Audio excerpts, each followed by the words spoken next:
بسم الله الرحمن الرحيم. الحمد لله والصلاة والسلام على رسول الله وعلى آله وصحبه ومن والاه وبعد.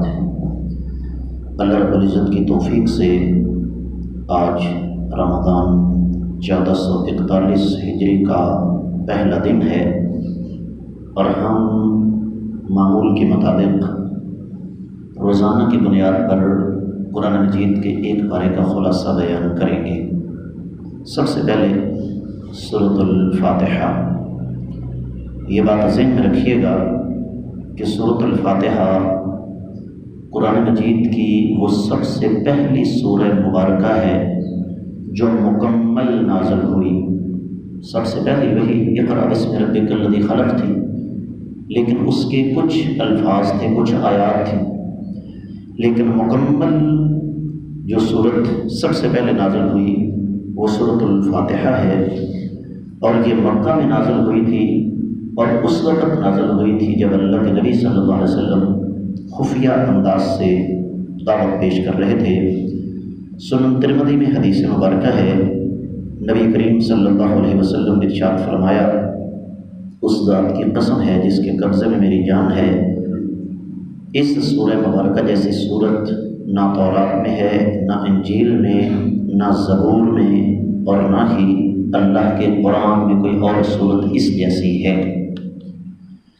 اور پھر اس سورہ مبارکہ کے کئی نام ہیں، جس طرح کہ سورۃ الفاتحہ ہے، ام الکتاب ہے، ام القرآن ہے، سبع مثانی ہے، سورۃ الرقیہ ہے، پھر اس کا نام سورہ نماز ہے کیونکہ یہ ہر وقت میں پڑھی جاتی ہے۔ اسے سورہ شفا بھی کہا جاتا ہے کیونکہ کسی بھی بیماری کی صورت میں یہ پڑھ کر دم کیا جائے تو اللہ تعالیٰ شفا عطا فرماتے ہیں۔ اسے سورہ دعا بھی کہا جاتا ہے کیونکہ جب یہ پڑھ کر دعا کی جائے تو اللہ تعالیٰ قبول فرماتے ہیں۔ اور پھر اللہ کے رسول صلی اللہ علیہ وسلم نے ارشاد فرمایا کہ جب نماز کے دوران امام سورۃ الفاتحہ پڑھنے کے بعد آمین کہے تو تم بھی آمین کہو، کیونکہ جس کی آمین فرشتوں کی آمین سے مل گئی اللہ تعالیٰ اس کے سابقہ تمام گناہوں کو معاف فرما دیں گے۔ یہ صحیح بخاری میں حدیث مبارکہ ہے۔ سورۃ الفاتحہ کے بعد یہاں میں ایک اور چیز بتا دوں کہ سورۃ الفاتحہ کو قرآن کی فہرست یا قرآن کے انڈیکس کا نام دیا جاتا ہے۔ اہل علم کی ایک بہت بڑی جماعت وہ کہتی ہے کہ سورۃ الفاتحہ باقاعدہ قرآن کا حصہ نہیں، کیونکہ فہرست جو ہوتی ہے وہ کتاب کا حصہ ہونے کے باوجود کتاب سے باہر ہوتی ہے۔ تو قرآن مجید کی تعلیمات بنیادی طور پر 3 قسم کی ہیں۔ سب سے پہلے عقیدے کے مسائل، اس کے بعد حلال و حرام کے احکامات، اور تیسری چیز ہے سابقہ امتوں کے سابقہ اقوام کے قصے۔ پورے قرآن کو جہاں سے بھی پڑھیں آپ کو یہ تینوں چیزیں ملیں گی۔ تو سورۃ الفاتحہ میں یہ تینوں چیزیں موجود ہیں۔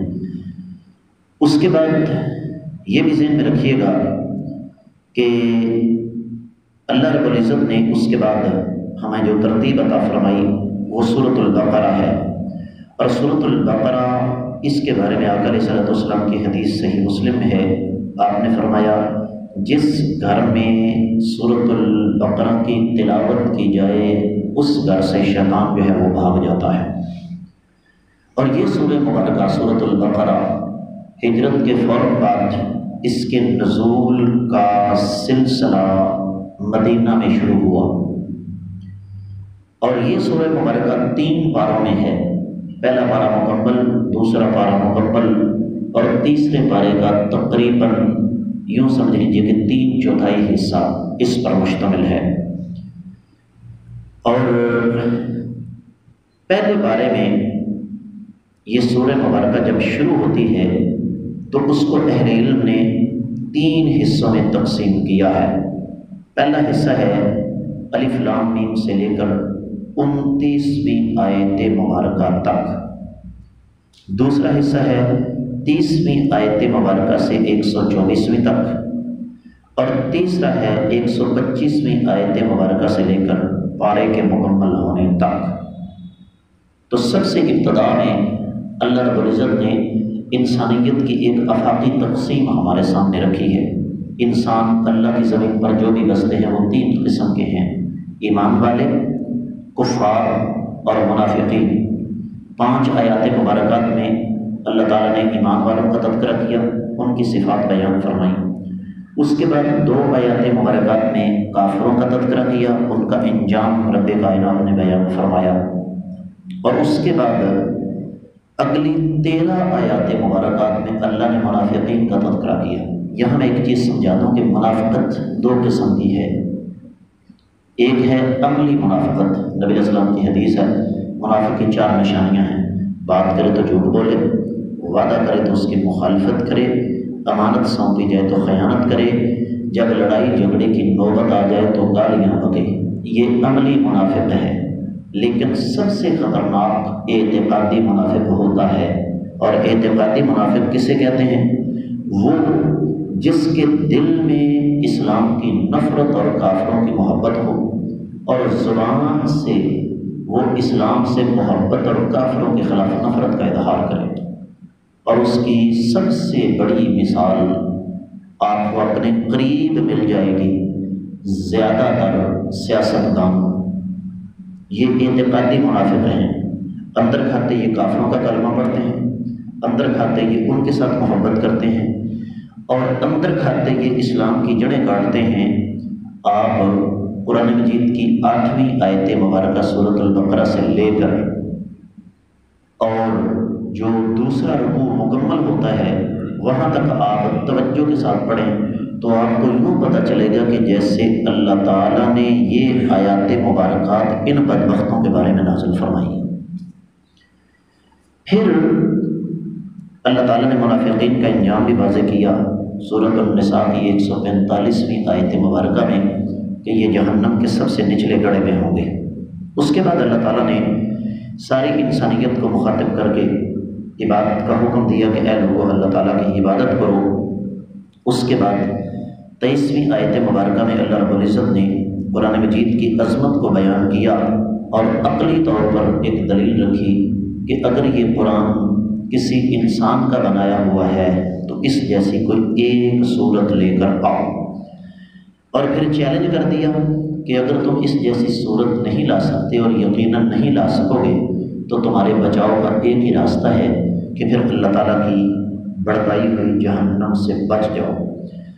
آیت 25ویں ہے، اللہ تعالیٰ نے ایمان والوں کا انجام بیان کیا کہ ان کو جنت میں نعمتیں کیا ملیں گی۔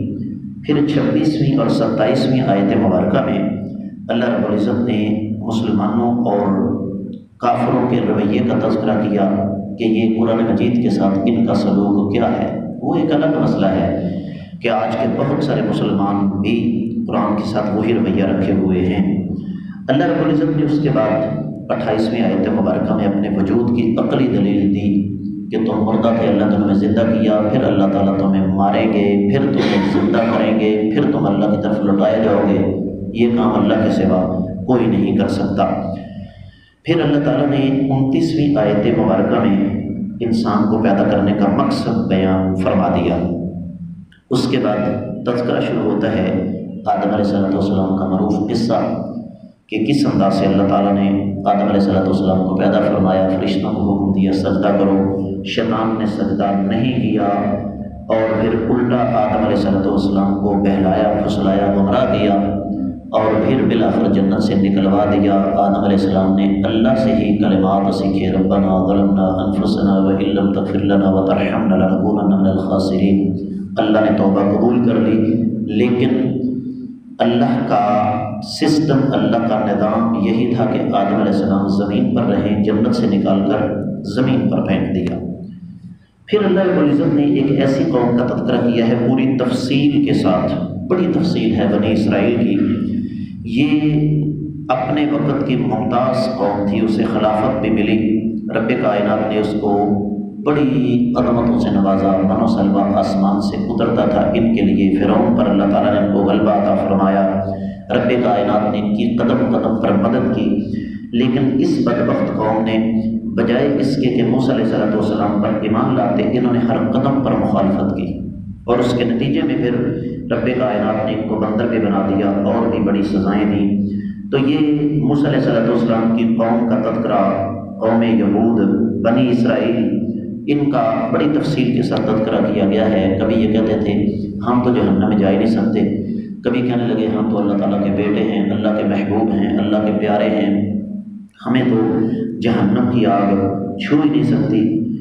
تو اس کے بعد ان کا تذکرہ پوری تفصیل کے ساتھ بیان کر کے رب کائنات نے ایک عام بات بیان فرمائی کہ جو شخص بھی اللہ تعالیٰ کی رضا کے لیے تابع ہو جائے گا تو یقیناً اللہ رب العزت اسے جنت میں داخل کریں گے، ضروری نہیں کہ وہ بنی اسرائیل سے ہی ہو۔ پھر رب کائنات نے ان کی ایک اور خبیث حرکت کا ذکر کیا کہ یہ آخرت سے کراہت کرتے تھے، موت سے ڈرتے تھے، اور پھر اپنے علاوہ یہ کسی اور کو کچھ سمجھتے ہی نہیں تھے۔ اور آخر میں یعنی اس بنی اسرائیل کے تذکرے کے اختتام پر رب کائنات نے نبی علیہ السلام اور قیامت تک کے آنے والے مسلمانوں کو یہ بات سمجھائی کہ جب تک آپ ان کے دین پر نہیں چلتے یہ آپ کے ساتھ کبھی راضی نہیں ہو سکتے۔ یہ ہمارے لیے سبق ہے، جو کافروں کا لباس چال ڈال اختیار کرتے ہیں شاید وہ ہم سے راضی ہو جائیں، کبھی راضی نہیں ہو سکتے۔ اس کے بعد اللہ رب العزت نے سیدنا ابراہیم علیہ السلام اور سیدنا اسماعیل علیہ السلام کا تذکرہ فرمایا ہے۔ اللہ تعالیٰ نے ابراہیم علیہ السلام کو اپنا خلیل بنایا، لیکن ان پر انسانی تاریخ کی سخت ترین آزمائشیں، سخت ترین امتحانات آئے۔ ہر نبی کا اپنا اپنا امتیاز ہوتا ہے۔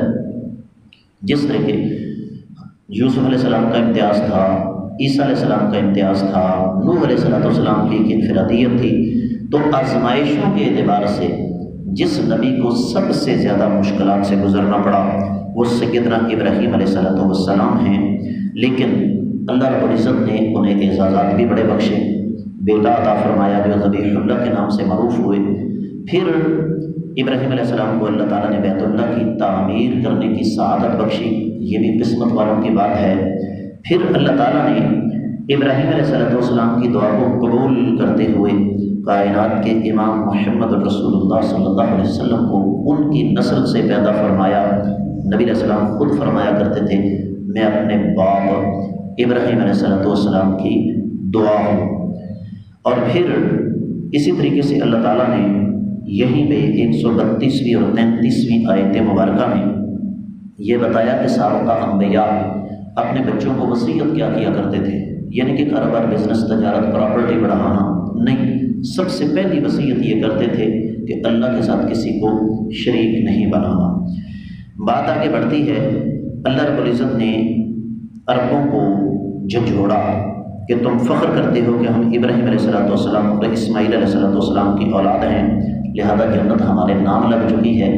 اللہ نے اس غلط فہمی کو ختم کر دیا 134ویں آیت مبارکہ میں کہ خبردار رہو، جنت میں وہی جائے گا جس کے پاس توحید ہوگی، نبی علیہ السلام کی اتباع ہوگی، اور جس کا عقیدہ درست ہوگا، جس کے اعمال نیک ہوں گے، جنت میں وہی جا سکتا ہے۔ اور اسی طریقے سے اللہ تعالیٰ نے یہاں پر یہ بھی بیان فرمایا کہ ہر انسان کا حساب اپنا اپنا ہے، کسی کا حسب و نسب اس کو قطعی طور پر فائدہ نہیں دے سکتا۔ تو یہ ساری کی ساری چیزیں پہلے بارے کے اندر اللہ رب العزت نے قدر تفصیل کے ساتھ بیان فرمائی ہیں۔